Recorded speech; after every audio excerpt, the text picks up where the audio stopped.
All right, moving on to the domestic front and some interesting polling, somewhat conflicting, two different pictures of where we're headed in the midterms, or at least where we are today. Let's go ahead and put this first one up on the screen. This is a very bad poll for Democrats right here. Washington Post ABC poll shows Republicans in the driver's seats. It says, GOP leads the generic ballot by 5 percentage points among likely voters. Republicans continue to dominate the issues most important to voters, including the largest lead on crime since 1991. They've got it listed there. So keep it up on the screen, guys. Economy continues to be #1 in terms of importance. Republicans have a 16-point lead on that issue. Second, this was kind of surprising to me. Education and schools is second. Democrats actually have a narrow lead on that one, D+6.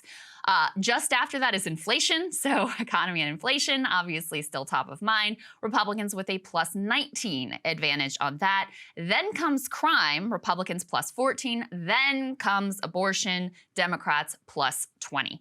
A few other things when you look into this poll that are super noteworthy. First of all, and this may as well, this may be the most significant thing we look back at if the midterms go very well for Republicans. 74% say the economy's in bad shape. That's up from 58% in the spring after Biden took office, and the GOP leads Democrats, as I just said, significantly on the issue of the economy. Also worth remembering, so back when Democrats, you can take this element now down off the screen, back when Democrats did well in 2018, you know what the generic ballot was in favor of Democrats? 55-39, okay? 55% said they wanted Democrats on that generic ballot, 39% Republicans.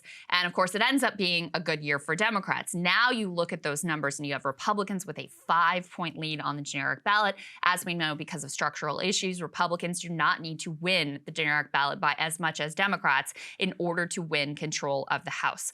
The last thing that I thought was really notable and kind of falls in line with some of the questions that were raised about how significant those special election results were that went for Democrats. They note that among those living in congressional districts that are rated as at least somewhat competitive by 538, registered voters favor Republican candidates by a wide 55-34%. That is nearly as large as the Republican lead in solid GOP districts. Democrats then have a huge advantage in solid Democratic districts, 35 points. They say pointing to a potential overvote where they are most prevalent. So again, what we saw in those special elections is that Republicans continue to do very well in Republican areas. They even expanded the Trump margin in some of these rural areas. It was in the blue, a lot of college towns that Democrats just surged to the polls and were able to outperform, but that may not be replicable across a lot of these different swing districts, so that's what they're pointing to I here. agree. I've done a bit of a horseshoe. I'm just coming back to the red wave theory, honestly. At the end of the day, you bet on the fundamentals. The polling misses all look just like they were back in 2020. You have high crime and you have high inflation. It's a no-brainer. These are the basic building blocks of Republican victories for 5 election cycles. Should you bet against that? Yeah. Is abortion a confounding factor? Yes. To what extent? I genuinely don't know. These special elections, like you said, higher population of educated voters, maybe more disproportionately, ones where you might have more of an impact of high D turnout. But that doesn't necessarily apply at the House level for gerrymandered districts. And Krystal, if you have people who are a ton more likely to vote still being the Republicans, even if more Dems do come out, because there's just so many more people pissed off about the economy and inflation and crime, I just think it all washes out pretty simply. Well, I also was thinking about it in the context of the monologue that you're going to do today about the surging right wing in a number of European countries. And these trends, we're not immune from these trends, these global trends that are happening. So when I look at it too, I just keep coming back to the economy is bad. People feel like the economy is going bad. Gas prices are not going down anymore. This is, Democrats kind of had a hot hand there for a little bit, and they did gain ground. I don't think there's any doubt about the fact that post-Dobbs, Democrats gained ground, both on the issue of abortion, and you had some, gas prices coming down, and that helped them a little bit too. Joe Biden got a few things passed. It seemed like they had a little bit of momentum. that progress where they were, every week the generic ballot would get a little bit better for them, a little bit better for them, a little bit better for them. At the best case scenario, that progress has stalled. Right. And they needed it to continue to go, certainly for them to be able to win the House, and perhaps even for them to be able to hold on to the Senate, which I still think the Senate, I wouldn't go so far as you do, Saagar, to say this is a red wave. I still think the Senate is going to be very, very closely fought. If I had to say today, I'd say Republicans probably pick up both, just because those underlying factors, and you look at the historical track record, the party in power typically fares poorly in the first midterm.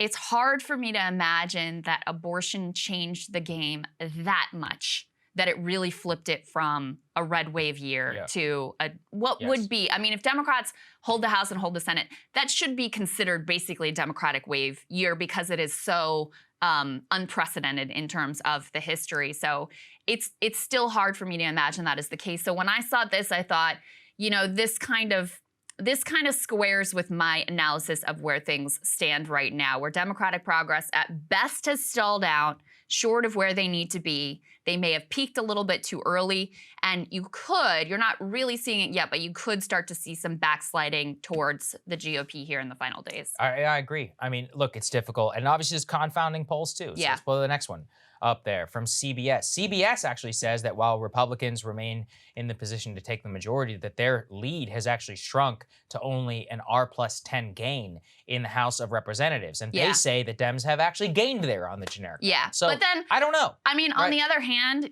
this is definitely a much better poll for Democrats, no doubt about it. On the other hand, it still shows them losing the House. So, so you're like, on the one hand, they're conflicting. On the other, both are like, Republicans are going to take the House if things stay as they are right now. Now, they had a lot more numbers in here that were positive indicators for Democrats in particular about how much abortion is mattering to their vote. They say abortion is now the top issue for Democratic women. 7 in 10 women say a candidate has to agree with them on abortion to get their vote. That's higher than other issues tested.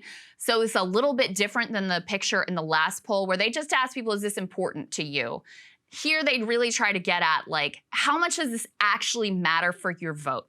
Which is kind of a different thing because, voters, they may say, that one thing is super important to them, but ultimately when it comes down to it, they have these litmus test issues where they're almost cultural tokens of if you're with me or you're against me. And abortion has become that for a lot of Democrats, and I think some independents as well here too. So that's why they're picking up a more favorable result for Democrats ultimately. But again, even with this more favorable result and better numbers for Democrats, it still shows them losing the House. So important to keep that in mind. Cable news is ripping us apart, dividing the country, making it impossible to function as a society, and making it impossible to know just what is true and what is false. But the good news is they are failing and they know it. That is why we're building something new, a new mainstream, a healthier one, something more trustworthy, something that we are going to need in one of the most pivotal times in American history. We are building up here for the midterms, for the upcoming presidential election, but we need your help. So if you can help us out by becoming a premium member today at breakingpoints.com, we're trying to change America for the better and the entire world. So what are you waiting for, guys? Go to breakingpoints.com and sign up and help us build a new mainstream.